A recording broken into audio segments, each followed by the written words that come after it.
RTO ನೇಮಕಾತಿ ನಡೆಯಲಿದ್ದು 10ನೇ 12ನೇ diploma ಪಾಸಾದ ಅಭ್ಯರ್ಥಿಗಳು ಈ ಒಂದು ಹುದ್ದೆಗೆ ಅರ್ಜಿಯನ್ನು ಸಲ್ಲಿಸಬಹುದು. ಯಾವ ರೀತಿ ಅರ್ಜಿ ಸಲ್ಲಿಸಬೇಕು, ಸಂಬಳದ ಮಾಹಿತಿ, ಶೈಕ್ಷಣಿಕ ಅರ್ಹತೆ, ಸಂಪೂರ್ಣ ಮಾಹಿತಿಯನ್ನು ತಿಳಿಸಿಕೊಟ್ಟಿದ್ದೇನೆ. ವಿಡಿಯೋನ ಸ್ಕಿಪ್ ಮಾಡದೆ ಕೊನೆವರೆಗೂ ನೋಡಿ. ಯಾರೆಲ್ಲ ನನ್ನ ಚಾನೆಲ್ ಹೊಸದಾಗಿ ನೋಡುವರು ಪ್ಲೀಸ್ ಸಬ್ಸ್ಕ್ರೈಬ್ ಮಾಡಿ ಮತ್ತು ಪಕ್ಕದಲ್ಲಿರೋ ಬೆಲ್ಲೈಕನ್ನನ್ನು ಕ್ಲಿಕ್ ಮಾಡಿ. ನಾನು ಹಾಕುವ ಈ ರೀತಿಯ ಹೊಸ ಉದ್ಯೋಗದ ಮಾಹಿತಿ ಬೇಗನೆ ನಿಮ್ಮ ಹತ್ತಿರ ತಲುಪುತ್ತದೆ. ಕರ್ನಾಟಕ RTOನಲ್ಲಿ ನೇಮಕಾತಿ ನಡೆಯಲಿದೆ. ಇಲಾಖೆ ಹೆಸರು ಕರ್ನಾಟಕ ಲೋಕಸೇವಾ ಆಯೋಗ. ಒಟ್ಟು ಇಲ್ಲಿ 76 ಹುದ್ದೆ ಖಾಲಿ ಇದ್ದು, ಹುದ್ದೆಗಳ ಹೆಸರು ಮೋಟಾರ್ ವೆಹಿಕಲ್ ಇನ್ಸ್ಪೆಕ್ಟರ್, ಮೋಟಾರ್ ವಾಹನ ನಿರೀಕ್ಷಕರು ಹುದ್ದೆಗಳಾಗಿದ್ದು, ಉದ್ಯೋಗದ ಸ್ಥಳ ಕರ್ನಾಟಕದಲ್ಲಿ ಇರುತ್ತದೆ. ಅಪ್ಲಿಕೇಶನ್ ಮೋಡ್ ಆನ್ಲೈನ್ ಮೂಲಕ ಅರ್ಜಿಯನ್ನು ಸಲ್ಲಿಸಬೇಕು. ಹುದ್ದೆಗಳ ವಿವರ: ಮೋಟಾರ್ ವೆಹಿಕಲ್ ಇನ್ಸ್ಪೆಕ್ಟರ್ 70 ಹುದ್ದೆ, ಮೋಟಾರ್ ವೆಹಿಕಲ್ ಇನ್ಸ್ಪೆಕ್ಟರ್ HK 6 ಹುದ್ದೆ ಖಾಲಿ ಇದೆ. ಸಂಬಳದ ವಿವರ: ಆಯ್ಕೆಯಾದ ಅಭ್ಯರ್ಥಿಗಳಿಗೆ ಪ್ರತಿ ತಿಂಗಳು 33,450 ರಿಂದ 62,600 ರೂಪಾಯಿವರೆಗೂ ಸಂಬಳ ನೀಡಲಾಗುವುದು. ವಯಸ್ಸಿನ ಮಿತಿ: ಕನಿಷ್ಠ ಮೇ 21, 2024 ರಂತೆ ಕನಿಷ್ಠ 18 ವರ್ಷ ಮತ್ತು ಗರಿಷ್ಠ 35 ವರ್ಷಗಳನ್ನು ಹೊಂದಿರಬೇಕು. ವಯೋಮಿತಿ ಸಡಿಲಿಕೆ ಕೂಡ ನೀಡಲಾಗುವುದು. SC ST ಪ್ರವರ್ಗ 1 ಅಭ್ಯರ್ಥಿಗಳಿಗೆ 5 ವರ್ಷ, 2A 2B 3A 3B ಅಭ್ಯರ್ಥಿಗಳಿಗೆ 3 ವರ್ಷ, PWD ಮತ್ತು ವಿಧವೆ ಅಭ್ಯರ್ಥಿಗಳಿಗೆ 10 ವರ್ಷದ ವಯೋಮಿತಿ ಸಡಿಲಿಕೆ ನೀಡಲಾಗುವುದು.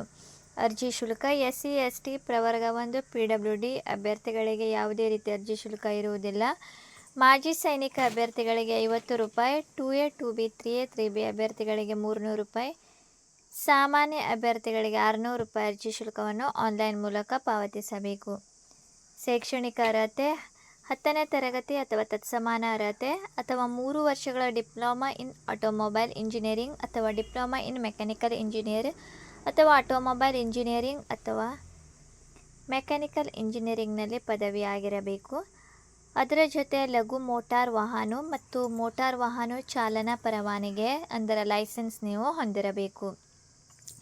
ಆಯ್ಕೆ ವಿಧಾನ: ಸ್ಪರ್ಧಾತ್ಮಕ ಪರೀಕ್ಷೆ ನಡೆಸಿ ಅಭ್ಯರ್ಥಿಗಳನ್ನು ಆಯ್ಕೆ ಮಾಡಲಾಗುವುದು.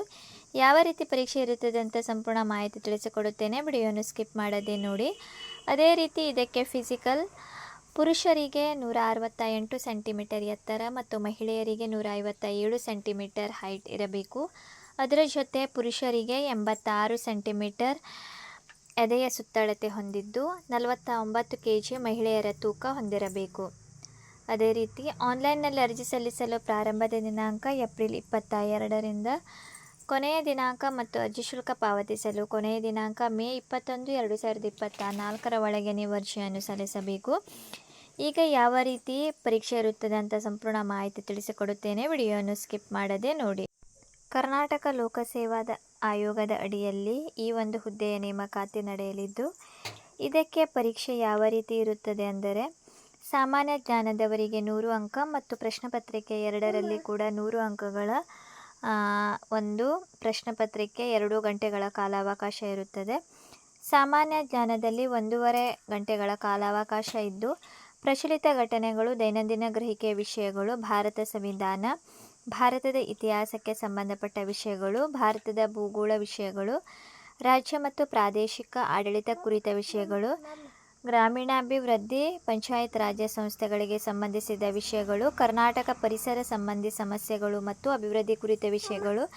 ಸಾಮಾನ್ಯ ಜ್ಞಾನ ಪ್ರಶ್ನೆ ಪತ್ರಿಕೆ 1ರಲ್ಲಿ ಇದ್ದು ಇದು 1.5 ಗಂಟೆಗಳ ಕಾಲಾವಕಾಶ 100 ಅಂಕಗಳ ಪ್ರಶ್ನೆ ಪತ್ರಿಕೆ ಇರುತ್ತದೆ. ಅದೇ ರೀತಿ ಪ್ರಶ್ನೆ ಪತ್ರಿಕೆ 2ರಲ್ಲಿ 2 ಗಂಟೆಗಳ ಕಾಲಾವಕಾಶ ಇದ್ದು 100 ಅಂಕಗಳ ಪ್ರಶ್ನೆ ಪತ್ರಿಕೆ ಇದ್ದು, ಸಾಮಾನ್ಯ ಕನ್ನಡ 35 ಅಂಕ, ಸಾಮಾನ್ಯ ಇಂಗ್ಲಿಷ್ 35 ಅಂಕ ಮತ್ತು ಕಂಪ್ಯೂಟರ್ ಜ್ಞಾನ 30 ಅಂಕಗಳ ಒಟ್ಟು 100 ಅಂಕಗಳ ಒಂದು ಪ್ರಶ್ನೆ ಪತ್ರಿಕೆ ಇರುತ್ತದೆ.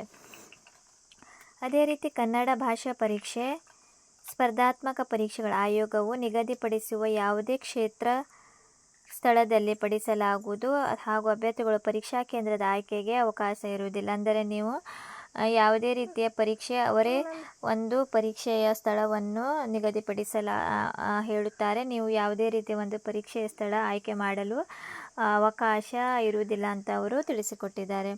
ಅದೇ ರೀತಿ ನಾನು ಡಿಸ್ಕ್ರಿಪ್ಷನಲ್ಲಿ ಲಿಂಕನ್ನು ನೀಡಿರುತ್ತೇನೆ. ನೀವು ಹೆಚ್ಚಿನ ಮಾಹಿತಿಗಾಗಿ ಅಲ್ಲಿಂದ ಮಾಹಿತಿಯನ್ನು ಪಡೆಯಬಹುದು.